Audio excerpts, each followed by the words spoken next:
Para continuar, la tercera exposición de esta jornada está a cargo del profesor Ricardo Garrido Gutiérrez, docente universitario de las áreas de Teoría del Derecho y Filosofía del Derecho, director regional de la Corporación de Asistencia Judicial y durante 10 años fiscal judicial ad hoc de la Corte Copiapina, con el tema denominado Algunas condiciones para la ética en las profesiones jurídicas. Gracias. Primero agradecer a la Corte de Copiapó por la invitación, especialmente a Antonio Ulloa, que fue de la idea, así que si se aburren ahora es culpa de él.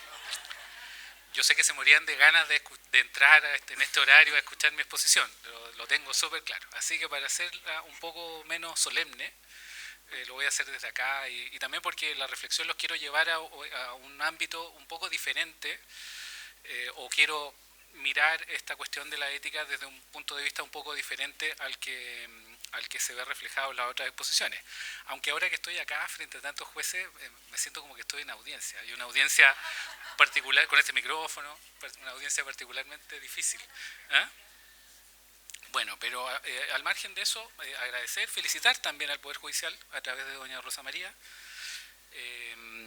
porque la verdad es que la ética no es un tema que goce de un desarrollo muy grande en nuestra cultura, no solamente en nuestra cultura jurídica, sino que en nuestra cultura en general. Por cierto, se habla solemnemente de la ética, retóricamente se habla de eso, pero cuando uno va a la realidad, resulta que los mejores profesores de la Escuela de Derecho no son los profesores de ética, como sí ocurre en otros países, son los profesores de Derecho Procesal, los de Derecho Civil, etc. Los abogados más admirados no son aquellos, hay excepciones por cierto, pero no son aquellos caracterizados por el desempeño ético de la profesión. Normalmente los abogados más admirados lo son por el éxito económico o algún logro de carácter institucional. De manera que la ética en la práctica es una preocupación pendiente en nuestras culturas jurídicas y tiene poco desarrollo teórico, tiene poco desarrollo en la conversación dentro de la cultura jurídica. Tanto así que mucha gente tiene visiones, obviamente no es el caso de ustedes, mucha gente tiene aproximaciones simplistas. Bueno, es actuar correctamente, o la ética es una cuestión que depende de cada cual, depende de lo que me enseñaron en la casa, etc. Entonces, este esfuerzo del Poder Judicial es sumamente valioso, porque de lo que se trata es de darle densidad a este debate, de incorporarlo como una componente importante del ejercicio de las funciones institucionales. Y como el Poder Judicial tiene en Chile un perfil más alto en el contexto de la cultura jurídica, es decir, todo mira lo que está haciendo el Poder Judicial, es muy importante que lo encabece el Poder Judicial. Así que eso. Bueno, dicho eso, voy a tratar de, como les decía yo, de mirar esto desde un punto de vista ligeramente diferente a lo que se estaba exponiendo. De hecho, el título no le hagan caso porque es bastante engañoso. Una primera aproximación, algo más normativo, algo que les va a sonar más pero esta parte además es para hacer un encuadre, es para presentar la segunda, que es la realmente importante, que es el desarrollo de la idea de derecho a ser oído. La idea de derecho a ser oído es muy importante en el contexto del sistema institucional, en el contexto del Poder Judicial. Uno diría que los jueces existen para oír, es decir, la actividad de oír tiene un sentido dogmático, eso lo sabemos, pero es muy importante en el contexto de lo que hace un juez. Entonces, este desarrollo, admito, me sirve mucho que doña Rosa María nos conozcamos de otros paneles. Este es un desarrollo que, admito, ha sido en el contexto de los derechos del niño, del derecho del niño a ser oído, pero yo lo tomo prestado para establecer un par de cosas, y también porque sirve también como una aproximación general a qué implica el derecho a ser oído. No me voy a detener tanto, si ustedes quieren preguntar después sobre esto, lo podemos conversar, pero no me voy a detener tanto. El derecho a ser oído tiene varias dimensiones: espacio, voz, audiencia, influencia. Yo cuando explicaba esto, yo ponía el siguiente ejemplo. Supongamos que mi mujer se enoja conmigo, algo que por supuesto es muy raro. Pero supongamos que ella se enoja conmigo, pero muy fuertemente, porque yo hice algo muy malo, y yo le digo que quiero conversar con ella, que quiero que me escuche, quiero ser oído. ¿no? Entonces, ella como está enojada me dice, perfecto, yo te voy a escuchar, mira, el día 4 de diciembre a las 4 de la tarde en mi oficina. Que es un poco, a ustedes les va a sonar porque es como cuando uno le fijan audiencia, ¿no? Ya, perfecto. Entonces yo llego ese día, al día y la hora, y bueno, mi mujer todavía está enojada, y entonces está así. Entonces yo le expongo lo que quiero decirle, lo que quiero explicarle, y le digo, y ella así, y mira para otro lado. ¿No? Entonces la pregunta, este es un ejemplo trivial, pero la pregunta que uno haría es, ¿fui oído? ¿Fui oído en ese contexto? Nadie diría que en ese contexto, pero yo te di audiencia el día 4 de diciembre a las 4 de la tarde. Pero nadie diría que fue oído. Esta es una manera de resumir un poco anecdóticamente. El espacio, a ver, hay un poco más de desarrollo más adelante. El espacio se refiere a este tipo de cosas. Es necesario crearlo activamente, sin presiones, tiene que ser seguro y no debe exponer. Dejé entre paréntesis lo del niño para que se entienda que ha sido desarrollado en ese contexto, pero sirve también para otros. Esto tiene que ver también con que la actividad del derecho a ser oído, nuestra aproximación al derecho a ser oído es distinta porque los procedimientos han ido cambiando. Entonces ya no es sinónimo de recibir una demanda por escrito en varios contextos relevantes. Entonces tiene que ser seguro, no se debe poner a ningún daño, no debe ser entrevistado con demasiada frecuencia, inclusivo, un entorno no intimidatorio o hostil. Esto es lo que alude en general es que cuando uno quiere conversar con alguien, porque esto viene de la teoría de la comunicación, necesita generar un espacio apropiado para la conversación. No es que cualquier espacio sirva. Hay espacios que son más propicios para una comunicación adecuada, porque de lo que se trata es que yo escuche realmente lo que me quieren decir, ¿verdad? Entonces eso necesita un espacio, y el espacio no solamente alude al espacio físico, aunque ya tenemos dificultades con eso, pero alude a otras cosas también, a generar un entorno apropiado. Después está la voz, que es como, nos suena más natural, ¿no? Lo que nos suena más dentro del contenido del derecho a ser oído es que comprende este tipo de cosas. La obligación de gelo del niño, pues insisto, pero esto también es válido para otros contextos. La obligación de evaluar la capacidad del niño de formarse un juicio propio, no se requiere un conocimiento exhaustivo de todos los aspectos del asunto, etcétera. ¿Ya? Es la posibilidad de hablar. Como sabemos, esto tropieza con varias dificultades de todo orden, desde discapacidades, desde gente que necesita intérprete, sordos, etcétera, a un nivel básico. Y después, porque hay determinados estadios en la evolución del desarrollo de los niños, por ejemplo, en las que la expresión se produce de manera distinta, no se verbaliza. Entonces un dibujo puede ser una mejor forma de expresión de lo que se quiere decir que bueno, pero lo que quiero resaltar en el contexto de esta exposición es solamente eso, que requiere un espacio y una voz. Pero la cosa no termina ahí, sino que se requiere audiencia. Y aquí comienzan las partes delicadas que yo creo que se pueden conectar con la ética judicial, aunque en general yo diría con la ética de las profesiones jurídicas. La audiencia se refiere a que no solo es un derecho a ser oído, sino activamente escuchado. Esta es la parte que el ejemplo que yo les daba de mi señora no se da. Porque una cosa es que a mí me posibiliten hablar en un contexto determinado y otra cosa es que yo sea oído realmente, ¿no? Requiere que quien escucha no solo oiga lo que el niño dice, sino que vea el contexto, sea con una opinión fundada sobre sus motivaciones, condiciones, miedo y silencio. Más allá del lenguaje verbal escrito y se requiere apoyo interdisciplinario, bla, bla, bla. ¿Ya? Disculpen todas las referencias al niño, pero esto ha sido un desarrollo que se ha producido ahí, pero es importante para entender qué incluye, que está dentro de la noción de ser oído en general, porque esto no solamente vale para jueces. Entonces, ser oído incluye ser activamente escuchado. Ya voy a terminar acá con esto, pero aprovecho a hacer el link de inmediato. Bueno, ¿y cómo hace uno eso? Me pongo así, me arreglo la ropa bien y escucho. Es decir, parece que hay algo que hacer, algo que tener en cuenta para una escucha activa, que no es idéntico a estar ahí. Yo les voy a contar un ejemplo polémico, y es muy polémico porque hay muchos jueces acá. En Chile existe un centro que se llama el CEAR, el Centro de Estudio de la Investigación de la Argumentación y el Razonamiento, acá en Chile, que depende de una facultad de psicología. Y en esa ocasión se hizo un experimento, una especie de medición de la actividad del cerebro cuando un abogado escuchaba un argumento y un juez. Y resulta que el juez movilizaba su cerebro, hacía una medición, como cuando uno se hace un electroencefalograma, yo por lo menos me he hecho uno y uno ve el cerebro ahí moviéndose. Entonces el juez tenía una actividad cerebral menor a la del abogado. Y cuando le preguntaban al juez por qué, no, porque yo ya sé de qué se trata esto.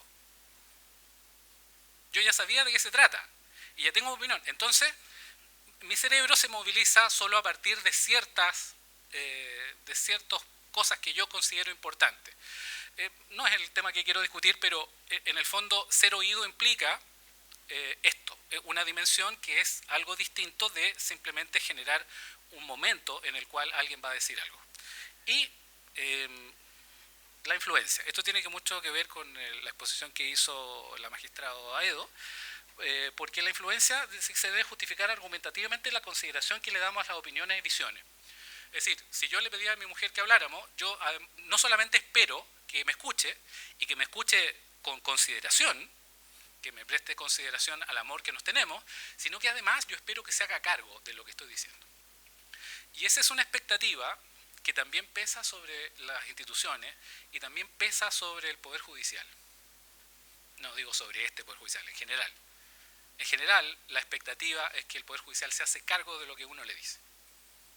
Y esto es lo mismo que dijo la magistrada, pero en el fondo desde otro punto de vista. Desde el punto de vista de la teoría social, en el fondo, lo importante para la legitimidad en el contexto de una comunidad política es que uno se haga cargo de lo que alguien dijo. Y ahí hay varios problemas, que tampoco los voy a discutir acá.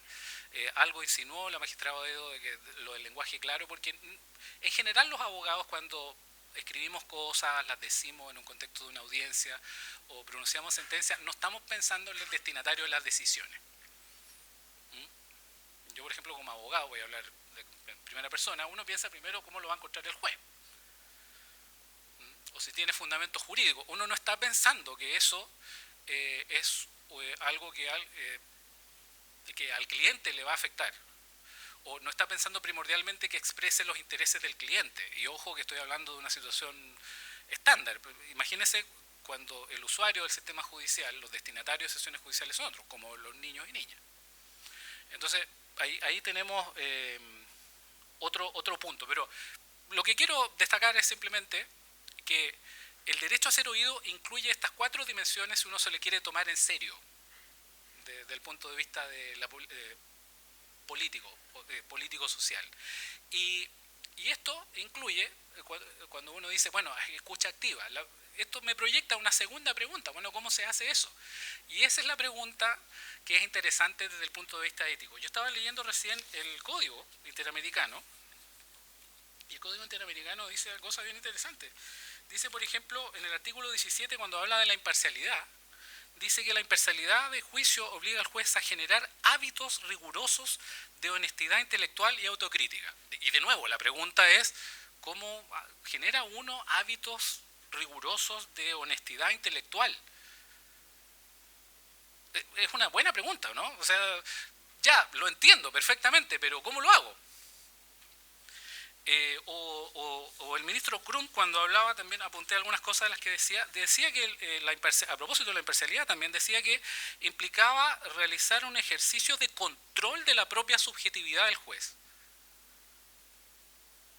No, escuchen esto, o sea, recuerden los ejercicios de control de la subjetividad, hablaba de que el juez tenía que ser abierto, sin prejuicio, y uno puede entender esto cuando lo escucha, ¿no?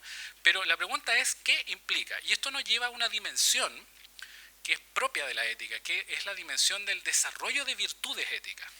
Entonces, uno puede saber lo que tiene que hacer, pero es un trabajo distinto, más arduo, más lento, es saber cómo cultivar esas virtudes. Cómo cultivar, por ejemplo, la sana honestidad intelectual. Cómo cultivar un espíritu crítico. Yo en esta exposición no puedo desarrollar todo eso, me voy a referir a un aspecto muy básico de toda esta cuestión, y es el hecho de que, o la circunstancia de que además los humanos tenemos como especie ciertas dificultades que están conectadas con la forma en que funciona nuestro cerebro. Yo cuando me pidieron que hiciera esta exposición dije, ¿qué puedo decir que aporte un poco a este debate y que nos haga pensar que necesitamos hacer algunas cosas? Entonces, para los que hayan leído el libro del psiquiatra Ricardo Caponi, les pido disculpas porque lo sigo muy de cerca en esta parte. Simplemente les quiero presentar lo que él llama sesgos, es decir, cosas que nos dificultan la comprensión de ciertos fenómenos y la comunicación. Él toma algunos autores, algunos vienen de veredas distintas, de la psiquiatría, de la filosofía de la ciencia, de manera que esto y algunas de estas cosas uno las encuentra en manuales sobre epistemología, sobre apreciación de la prueba, etc. Simplemente lo que quiero decir es que cultivar una capacidad de oír requiere tener en cuenta estas cosas. Porque dice, bueno, listo, ya sé que tengo que estar atento a lo que me dicen, pero eso tiene algunas trampas de las que no son como las trampas de la Constitución, no crean que me estoy cambiando de tema. Tiene otra cosa, esta parte me la voy a saltar porque es muy latera y no es la hora para estas cosas, me voy a quedar con esto, por aquí lo debo tener, que tiene que ver con la evolución. Hay una razón por la que nosotros pensamos de cierta manera, que tiene que ver que es evolutivo. Dice, esa tendencia a la simplificación, por ejemplo, no sé, comer frutos o no comer, que no nos guste lo amargo. No nos gustan las cosas dulces, no nos gusta lo amargo porque normalmente lo amargo era venenoso, ¿no? Entonces, y esa es una asociación que nosotros después podemos, pero es que esto es muy nutritivo. En un segundo momento, cuando racionalizamos esto, nos damos cuenta que lo puedo comer y que incluso me puede hacer bien. Pero el sabor amargo me aleja. Eso conecta con el hombre primitivo que se moría cuando comía cosas venenosas. Entonces es algo que el cerebro hace funcionar sin preguntarnos.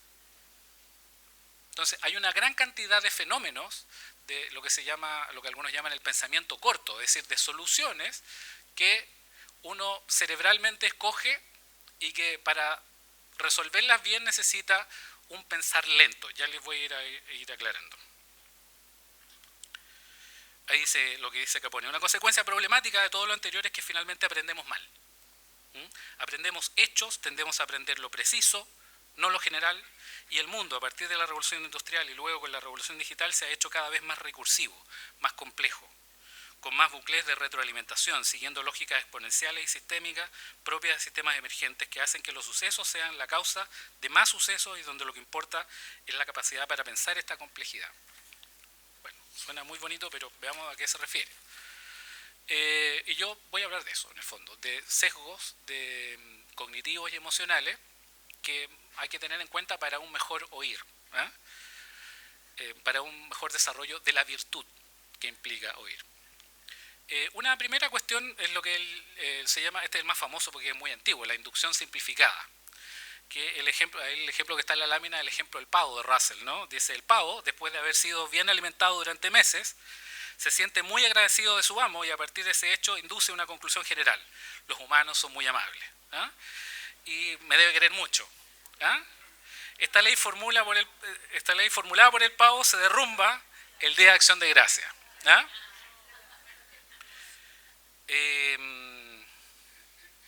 Nosotros tendemos a hacer eso, tendemos a sacar conclusiones a partir de cierta conducta. En realidad tendemos siempre, ya lo voy a explicar mejor más adelante, pero siempre tendemos a sacar conclusiones. Es como que nada puede pasar sin que tenga una explicación. Y la verdad es que hay cosas que no tienen una explicación causal en ese sentido. Estamos viviendo un momento histórico muy peculiar, entonces a todos nos pasó que nosotros estábamos buscando explicaciones que después no eran las explicaciones. Entonces yo creo que las dificultades del momento político tienen que ver con estos sesgos del cerebro. Después el racionalismo ingenuo. Vivimos en un mundo exponencial y lo tratamos como si fuera lineal. Aquí está lo que estaba diciendo yo recién. Se tiende a creer que si, por ejemplo, dos variables tienen una relación causal, un aumento continuo de una debería afectar siempre a la otra. Esto es muy triste de escuchar, porque el ejemplo que está aquí es el del ejemplo de la gente que estudia. Dice, si yo estudio todos los días, me va a ir bien en el examen. Espero que a nadie acá en este auditorio le haya pasado, pero hay gente que estudió todos los días, por ejemplo, para el examen de grado le fue mal igual. porque la relación no es causal. Aunque uno tiende a verla, yo lo único que quiero establecer acá es que el cerebro humano tiende a verlo como causal. Entonces, ¿cuál es el efecto psicológico de eso? Que uno tiende a decir, en el momento siguiente, dado que piensa que es causal, a decir, como no es causal, entonces no estudio más. O estudiar no sirve. O estudiar no hay por... Claro, exactamente. ¿Por qué uno tiende a pensar que la vida... Ahora, ¿por qué uno tiende a pensar eso? Por la razón evolutiva de la parte latera que me salté. Porque evolutivamente el hombre está preparado para impulsos de reacciones. El amargo no lo como. Y simplifica la realidad. Eso es evolución de millones de años. Entonces no podemos desprendernos de ella porque hayamos desarrollado un pensamiento distinto durante los últimos 200 o 300. Está ahí permanentemente. Y ese tipo de cosas están en la mente de todos nosotros en este momento. Sesgo cognitivo, error de confirmación. Este es muy común, súper común. Tenemos una tendencia natural a buscar instancias que confirmen nuestras historias y nuestra visión del mundo. Y estas instancias son muy fáciles de encontrar. Lo que pasa con las redes sociales, ¿no? Uno en las redes sociales lo que busca es la confirmación de sí mismo. Ahora,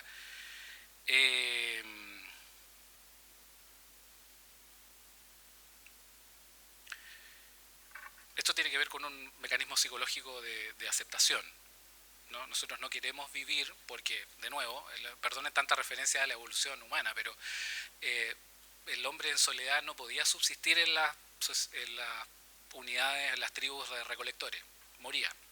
La soledad era sinónimo de... Es como el origen de la familia, ¿no? La crianza de la infancia es una cuestión evolutivamente producida porque los cachorros humanos no pueden sobrevivir. Entonces, dado que los cachorros humanos no pueden sobrevivir, abandonarlos significaba condenarlo a la muerte. Entonces, por eso tendemos a buscar la aceptación y por eso tenemos este sesgo cognitivo de error de confirmación. Es decir, nosotros confirmamos lo que ya creemos acerca de las cosas y tendemos a considerar verdaderas aquellas afirmaciones que confirman lo que nosotros ya creíamos antes. Esto es bien delicado porque a todos nos pasa, o yo creo que nos ha pasado. Bueno, después lo puedo comentar más. La falacia lúdica, bueno, esta es un poco menos atingente, tal vez la falacia lúdica tiene que ver con las probabilidades. En realidad, si uno va a un casino, curioso que estemos aquí en el Hotel Antay, los casinos tienen calculadas las probabilidades que uno tiene de ganar. Pero uno cree que no, uno cree que esto es suerte. Y al revés, uno tiene en la vida diaria, en la vida en la que actúa todos los días, a creer que hay probabilidades de que ocurran cosas. Y en realidad, la vida diaria, la llamo vida diaria por llamarlo de alguna manera, es mucho más improbable que el casino. La vida está, lo que pasó el 18 de octubre es la mejor demostración de que la vida está llena de cosas que no pueden preverse y que están conectadas con cosas que no podemos visualizar apropiadamente. Sesgos emocionales, estos son los más interesantes de todos porque tienen que ver con la evolución de la forma en que han evolucionado. A todo esto insisto, yo lo copié. En realidad no es mi tesis doctoral, esto lo copié. Los sesgos emocionales dicen, como nos cuesta la evidencia silenciosa, como nos cuesta vivir en la angustia de no controlar o no captar la realidad, mantenemos la ilusión de que entendemos el mundo y que somos capaces de anticipar lo que va a ocurrir. 18 de octubre. Para lograrlo nos centramos en una parte de la información, justamente aquella que podría explicar la realidad. Esta es la explicación, porque eso es lo que me permite explicarla, es al revés. No es que esa sea la explicación, es que como esa es la única cosa que lo explica, me quedo con eso. Y dejamos de lado el resto de las pruebas y evidencias. No nos fijamos en los que triunfan, en los que sobreviven, en los que tienen éxito y no en todos aquellos que no llegaron a nada, porque de ellos no sabemos nada. Esto es como lo de abrir los ojos, a propósito, perdón, las referencias al momento histórico son inevitables. Esto como no me había dado cuenta de que, claro, por eso. ¿Mm? Este es el problema de la evidencia silenciosa, la diferencia entre lo que vemos y lo que hay. Los creyentes, disculpen la referencia aquí, yo también soy creyente, lo aclaro, aplastados no escriben esa experiencia y esa experiencia queda fuera de nuestra mirada de la realidad. Por lo tanto, nuestra experiencia queda incompleta. La falacia narrativa la puse junto porque se parece mucho, relacionada con el deseo imperioso de entender el mundo aún a precio de simplificarlo. Nos encanta que nos cuenten historias. Esto es... Caemos en la trampa de la causalidad, inventamos motivos, atamos los hechos, todo lo cual ayuda a que tenga más sentido y esto hace que los hechos se puedan recordar mejor. Cada vez que... Esto es algo que uno le enseñan a propósito de los fallos, de los estilos, el estilo narrativo, que supone crear una historia con las partes de lo que uno recolectó.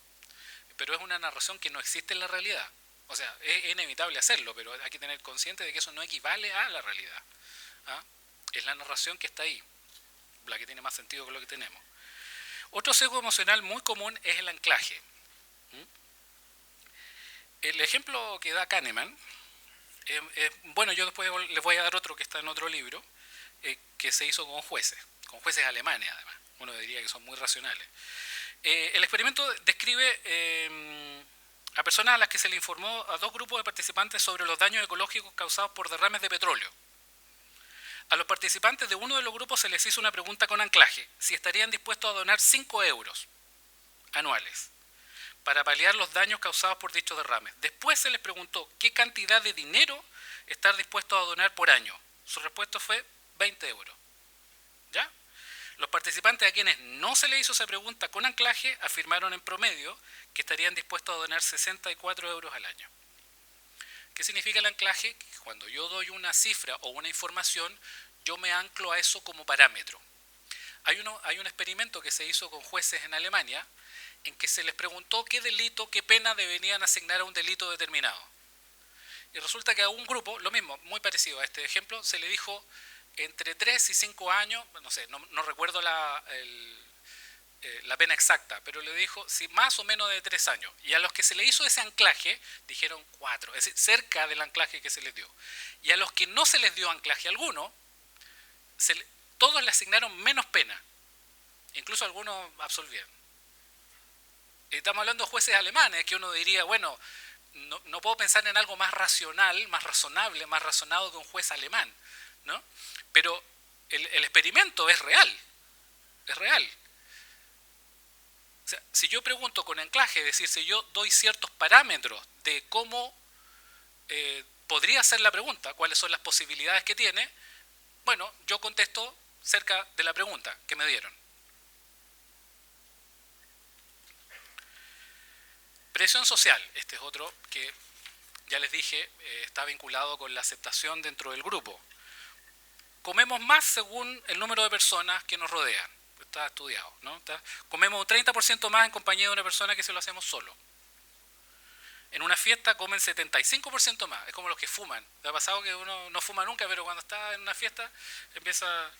Y cuando se está acompañado por un mínimo de 7 personas se come un 90% más. Por si acaso, para los que están en dieta. Miren este dato. Un adolescente conduciendo tiene un 40% más de probabilidad de sufrir un accidente que un adulto. A propósito de lo que hablaba, no sé con quién, no voy a decir quién, con quién estaba hablando recién de las protestas, por ejemplo, de quemar cosas. Quemar cosas, cuesta admitirlo porque uno quiere asociarlo a grandes causas, pero cuesta admitir que si hay 2 chicos quemando, un tercero se va a sentir atraído a hacerlo.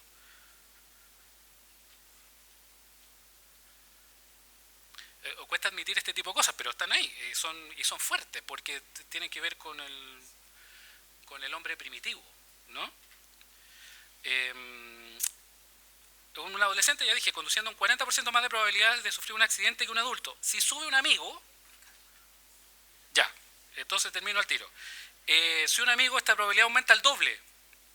Y si sube un tercero, la probabilidad de un accidente se vuelve a duplicar.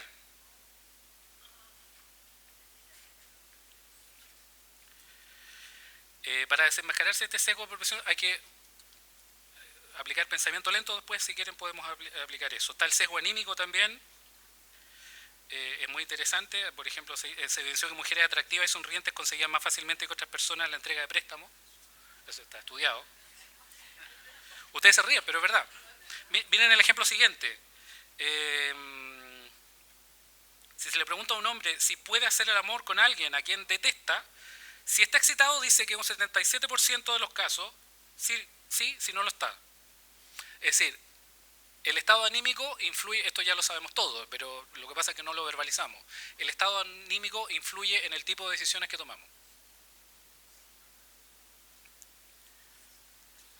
Entonces, estas cosas hay que verbalizarlas para hacerse cargo de ellas, tenerlas en la mente. Percepciones subjetivas dispares, a los jueces de familia le va a dar risa esto. Describe un experimento en que se le pregunta a los miembros de una pareja con qué porcentaje contribuía cada uno a los quehaceres domésticos. Y la suma de ambos valores casi siempre da más del 100%. Porque cada uno creía que hacía más trabajo que el otro. Es decir, uno siempre da una opinión y toma una decisión en función de la realidad que tiene más cerca.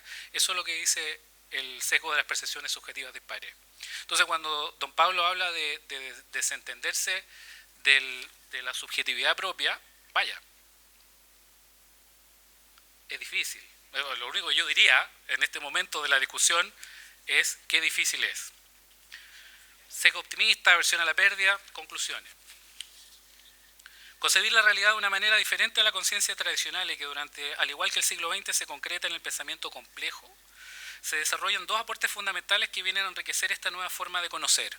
Nos referimos, bueno, ahí están los autores que cita, Kahneman y Taleb, que les recomiendo que los vean. Freud describió cómo nuestras experiencias pasadas, muchas de ellas ocultas en el inconsciente, tiñen nuestra forma de conocer la realidad. De igual manera, estos últimos años, Kahneman y otros investigadores desde la psicología cognitiva demuestran cómo nuestro antepasado primitivo nos condiciona para captar la realidad con sesgos y falacias que nos llevan a errores y malos entendidos de nuestras tomas de decisiones.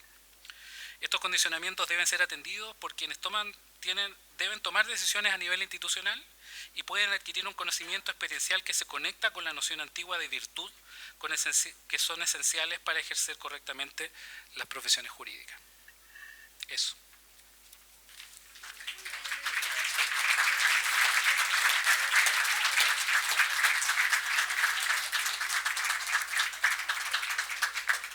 Agradecemos a don Ricardo Garrido. A partir de este momento abrimos una ronda de preguntas de público, para lo cual deben levantar la mano para recibir el micrófono y formular su pregunta.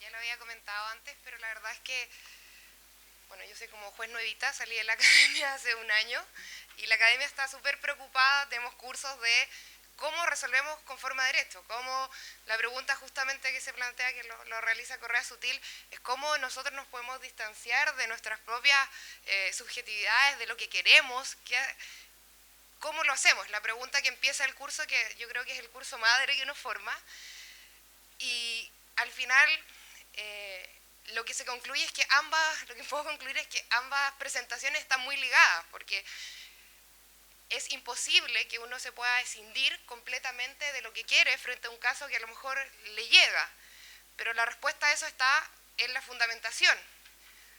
Nos decía, bueno, ¿qué podemos hacer? No mentir en la sentencia, en el sentido de, anoté acá, honestidad intelectual, en el sentido, si algo no es evidente, no poner que esto es evidente para poder saltarse la fundamentación que eso significa. Y cuando no podemos encontrar, por medio de la fundamentación, llegar a lo que queremos, volver sobre nuestros pasos a través de la fundamentación y simplemente fallar algo que incluso puede ir un poco en contra de lo que íntimamente queremos, pero que no es sostenible racionalmente. Entonces, al final del curso, como que la respuesta es a la subjetividad y estos sesgos, tenerlos presentes, pero también intentar hacer un trabajo con la fundamentación en la sentencia.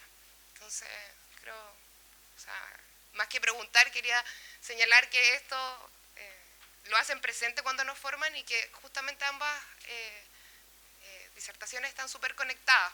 Una forma de evitar ser arbitrarios y no y fallar como conforme a algo muy íntimo que no tiene que ver con la razón o con las pruebas es fundamental, y ser sinceros en esa fundamentación, hacerse cargo de la prueba y también de todo lo que señalan las partes.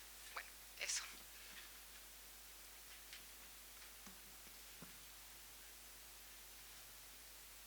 ¿Yo puedo decir algo en relación con eso? Yo estoy de acuerdo en parte. Porque el paradigma de la decisión judicial que nosotros manejamos, digo nosotros manejamos porque es el actual, no hay nada que hacer con eso por ahora, es un paradigma basado en que el hombre, el ser humano, perdón, es racional, es decir, que el ser humano adopta decisiones. Por ejemplo, hay miles de ejemplos, pero la obligación del juez de aplicar el derecho se basa en la suposición de que el derecho que aplica es acordado por seres racionales.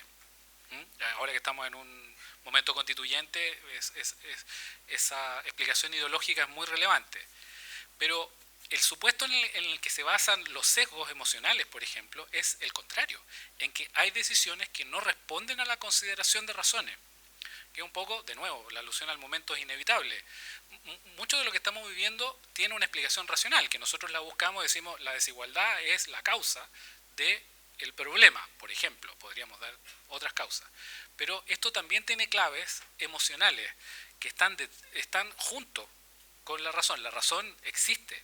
Entonces yo diría que el paradigma de la fundamentación, por ahora el que manejamos, con las exigencias que le estamos poniendo ahora, es un paradigma que enfatiza demasiado, mucho menos que la publicidad, por ejemplo, mucho menos que la televisión o que las redes sociales, enfatiza demasiado el paradigma racional. Yo diría que hay que ponerle ojo a eso, hay que ponerle ojo a que nos estamos quedando históricamente desfasados. De hecho, el sentido de justicia se está quedando un poco desfasado porque obedece a la presuposición de que la justicia es el resultado de la deliberación compartida acerca de lo que es correcto. No soy tan capo. No. Perfecto.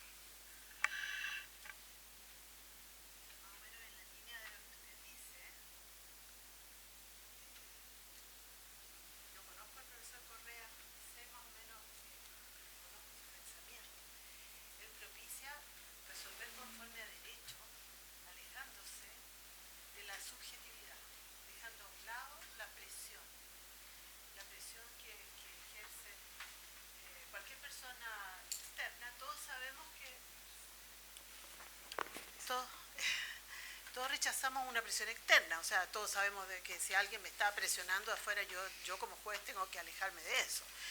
Pero la presión más grave es la que viene de dentro, es la presión subjetiva. Entonces, el propicia conforme a derecho, o sea, usted tiene esta ley, usted aplique esa ley, y si usted se quiere apartar de esto, diga, yo me voy a apartar de la ley porque a mí me parece que esto está equivocado, y eso sería la honestidad, ¿no? Pero yo estoy de acuerdo con lo que dice el profesor acá, que la subjetividad también tiene que jugar un papel aquí porque hay un sentido de justicia. Entonces, tiene que haber frente a una norma fría un sentido. Yo creo que nunca los abogados y los jueces nos vamos a poner de acuerdo, pero yo recuerdo todavía un ministro antiguo en la Corte Suprema que un día yo le hablaba de mi problema que tenía, si acaso esto era justo o no era justo. Me dijo, ¿qué se preocupa de que sea justo o no sea justo? Usted tiene la ley es justa. ¿Es la ley justa?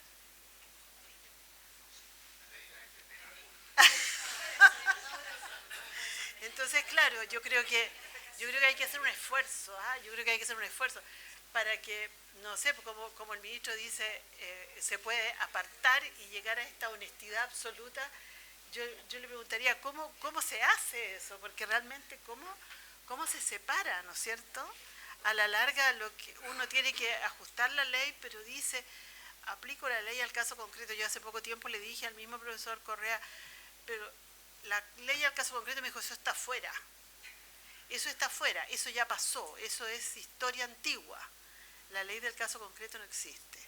Tiene que ser la ley objetivamente, porque es lo único que da una verdadera garantía. Y a lo mejor es cierto, porque todo esto es discutible. Porque ¿para qué? ¿Por qué en este caso sí y en este caso no? Pero a cada vez decimos nosotros, pero ¿cómo a esta persona la están trampeando? Esto no es justo. Y entonces busco a lo mejor una cosa procesal para salir por el lado y a lo mejor que no se note. Y ahí no está la honestidad, ¿cierto? Quizás un poco cuando los autores tratan el tema, es evidente que trabajamos con personas y lo señalan de carne y hueso, o sea, con fortaleza y con debilidad, pero el ideal es acercarse lo más posible. Es decir, los autores explican que si uno tiene una convicción religiosa, tiene que tener cuidado no transmitirla necesariamente a la sentencia, porque uno también debe cumplir ciertas normas de la sociedad. Si una persona se encuentra en un conflicto, tiene que tratar de buscar una respuesta que sea dentro de lo posible, porque peligroso es que una persona diga, mire, yo tengo tal convicción religiosa, a mata caballo, yo fallo así. Porque la opinión pública, claro, es peligroso que entremos en estos fanáticos que se le llama, de que creen que a través de ese fallo van a cambiar la historia, o van a mantener un dogma religioso por sobre una ley. Es complejo. Entonces los autores señalan que uno debe tener, que es imposible superarlo, pero sí tratar de evitar lo más posible. Y una de las maneras, señalan los autores, la fundamentación de la sentencia. Si la sentencia no importa el resultado que se llegue, lo importante es que tenga un razonamiento. Pues si uno dice porque sí, o copia nomás porque se le ocurrió, o transcribe el artículo pertinente y no lo explica cómo lo está aplicando, entramos ahí, uno dice, pero ¿cómo llegó a esto? Ahora, si uno dice, mire, yo he hecho todas las operaciones intelectuales X, lo dicen los autores, pero creo que el sentido de justicia, que también en eso coincido con usted y con el profesor, no hay que perderlo, me indica proceder, pero dígalo, quizás señale que la norma no le da el ancho o no le da la suficiente respuesta jurídica a un momento histórico social que se vive, porque también uno no puede olvidar esa parte, pero sí tratar, porque es difícil que se logre, tener en mente que uno también es un instrumento y constructor de la paz social, y uno no hace paz social cuando no fundamenta, cuando aplica solo subjetivismo puro. La gente no va a coincidir con uno, si eso es evidente, pero sí creer que el fallo debe tratar de tener un razonamiento y una cierta forma de construirlo, para que asegure aquello. Y que uno, claro, uno no puede decir, mire, con este fallo van a cambiar la ley, si no van a cambiar la ley, ni mucho menos. Pero con los sucesivos fallos. Sí, claro, va a ir una tendencia, va cambiando, se va abriendo, y por eso el juez, lo señalamos, tiene que tener un proceso de apertura intelectual, tiene que estudiar, tiene que escuchar las corrientes que se desenvuelven en el plano del pensamiento filosófico jurídico, y tiene que abrir, porque él no puede decir, no, pero es que hace 20 años la Suprema sostiene esto. Sí, la Suprema puede estar equivocada, y es factible que las nuevas tendencias jurisprudenciales indiquen que vayan cambiando, pero lo peligroso es que el juez se cierra ese proceso de apertura, de escuchar un argumento nuevo, porque ahí sí que no está siendo honesto, está haciendo una posición de comodidad. Yo no reviso nada porque es más cómodo decir que la Suprema, el rol 518, dijo tal cosa. Claro, entonces, bueno, pero es que hay que ver a qué caso ese 518 se aplicó, cuál fue la realidad, cuáles son las circunstancias, que no necesariamente son iguales. Así yo creo el tema, no sé. Quizás en caso que el sentimiento de justicia no sabe que no está quizás con una regla completa del ordenamiento, también hay que salir a buscar en los principios, en los tratados internacionales, y justificar en el fondo por qué no voy a aplicar esa regla en este caso concreto, que a lo mejor daría un resultado sumamente injusto, pero en el fondo indicarlo y justificar también en base a los principios que están detrás de las reglas, a tratados internacionales. Creo que quizás esa es una salida, pero o sincerarlo, quizás como decía el señor ministro. Quizás. Bien, ¿una próxima pregunta?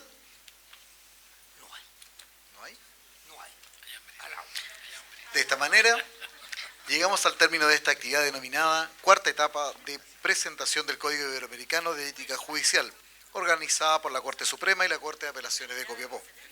Agradecemos su interés y participación en esta jornada de presentación del Código, tanto de manera presencial como a través de la señal streaming del canal de televisión del Poder Judicial. A todos ustedes, muchas gracias. Los invitamos a pasar a un nuevo coffee break que está dispuesto para ustedes. Gracias.